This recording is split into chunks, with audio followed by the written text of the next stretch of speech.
उसके जो 10 धनुष हैं उन्हीं को वो कर दिया है। तो वो अन्य जो शस्त्र हैं उनको छोड़ता है। अब इधर वो ये सोचता है कि मैं किस दिव्यास्त्र का प्रयोग करूं, क्योंकि स्वयं ये वो अच्छे से जानता है नारायण के रूप हैं, तो नारायण इन पर छोड़ा नहीं जा सकता। फिर वो रौद्रास्त्र छोड़ता है, लेकिन रौद्रास्त्र को जब ये देखता है कि वो प्रभु के माथे से जैसे स्पर्श करके लौट आता है, जैसे उन्हें आशीर्वाद दे के लौटा हो, फिर वो सोच में पड़ता है अगर मैंने ब्रह्मास्त्र और उसको भी छोड़ा तो वो भी इसी तरह से न करें। तो उसको ये दुविधा हो जाती है कि मैं उस समय क्या करूं। तो वो क्या करता है कि उस प्रभु से ध्यान हटा के एक तरह से विभीषण पर शक्ति छोड़ने के लिए वो बाण चढ़ाता है। तो प्रभु को जब ये इस तरह से उन्होंने लक्ष्मण ने देखा, अरे ये तो उनके एक तरह से आसन है, शरणापन्न है, तो इनकी तो रक्षा करनी है। तो तुरंत लक्ष्मण उसके बाण को काट देते हैं।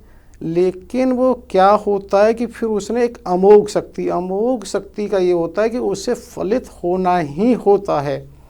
तो वो उस अमोघ शक्ति को छोड़ते हैं, जिससे लक्ष्मण अपने आगे आके अपने ऊपर लेते हैं, तो जिससे लक्ष्मण मूर्छित हो जाते हैं। और यहाँ ना एक मिनट ये बताना भी थोड़ा सा आवश्यक हो जाता है, क्योंकि ये जो हमारा स्रोत है रावण युद्ध एक तरह से प्रातः स्मरणीय श्री श्री सुदर्शन चक्र जी द्वारा रचित श्री रामचरित के उत्तरखंड का रावण युद्ध अध्याय से लिया गया है।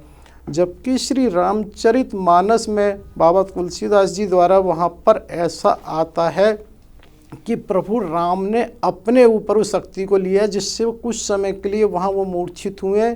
ऐसा भी आता है कि विभीषण ने फिर एक तरह से युद्ध किया है और उसे बड़ा जोश आ गया, अरे मेरे कारण मेरे प्रभु। तो उसके बाद वहाँ ऐसा आता है कि हनुमान जी वहाँ आते हैं, उनको विभीषण को देख के, क्योंकि ये तो सबको पता है विभीषण को तो हमें हर हालत में शरणापन्न है, उनकी सुरक्षा सबसे पूर्व है। तो हनुमान जी आते हैं और वहाँ ऐसा भी प्रसंग आता है कि हनुमान जी की जो पूँछ की वजह से वो ऊपर उड़ते हैं ना, तो वो उसकी पूँछ को पकड़ता है रावण, तो रावण को भी वो एक तरह से आकाश में ले जाते हैं और दोनों का युद्ध वहाँ चलता है। तो ये अनेक बार पहले भी हमने कहा प्रसंग बस कि हर कल्प की है, कि कहीं ये नहीं कहा जाएगा कि यही कथा उचित है, ये नहीं, अलग अलग कल्प के हिसाब से ऐसा रहा है। और यहाँ ये बताना भी है कि जब हम जिस की बता रहे हैं अध्याय रावण युद्ध से, तो वहाँ पर ऐसा होता है लक्ष्मण जी के लिए जब वो वानरों से कहते हैं कि लक्ष्मण का कल्याण हो, और वानरें से वो ये कहते हैं वानरों से तुम लक्ष्मण जी को घेर कर इनकी एक तरह से सहायता करो और इनका वो ले जाओ। तो यहाँ पर ये चीज़ महत्वपूर्ण हो जाती है कि प्रभु राम उनसे युद्ध कर रहे हैं रावण से, और वानर लक्ष्मण को लेके आ जाते हैं उधर दल में।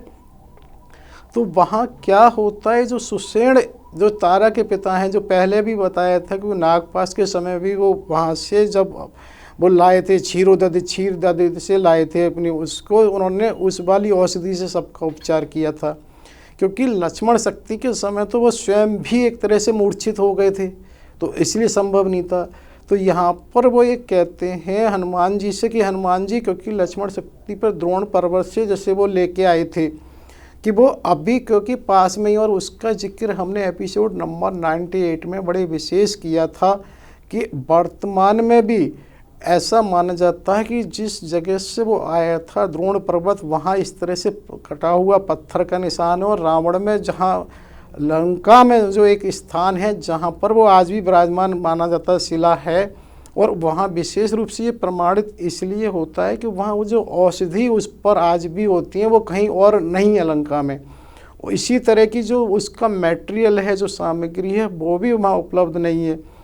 तो ये कहने का सर कि हनुमान जी को वहाँ से लाने में कोई देर नहीं थी, तो हनुमान जी दोबारा से वहाँ से कुछ लेके आते हैं उससे औषधि, और सुषेण जी उसे सुंघाते हैं। तो वहाँ पर लक्ष्मण जी भी तुरंत वो हो जाते हैं सचेत। और ये बताने का यह है कि देखिए प्रभु की लीला ही तो है, कहाँ पर क्या कैसे करना है, क्योंकि यहाँ कोई ऐसी लीला नहीं है। तो लक्ष्मण जी भी तो हो जाते हैं, और लक्ष्मण जी जब चेतन हो जाते हैं तो लक्ष्मण जी वहाँ प्रभु राम के पास ही आते हैं, और वहाँ पर आकर प्रभु राम से एक तरह से वो कहते हैं, तो राम जी उनसे कहते हैं नहीं तुम रहो, इसको मैं ही देखता हूँ।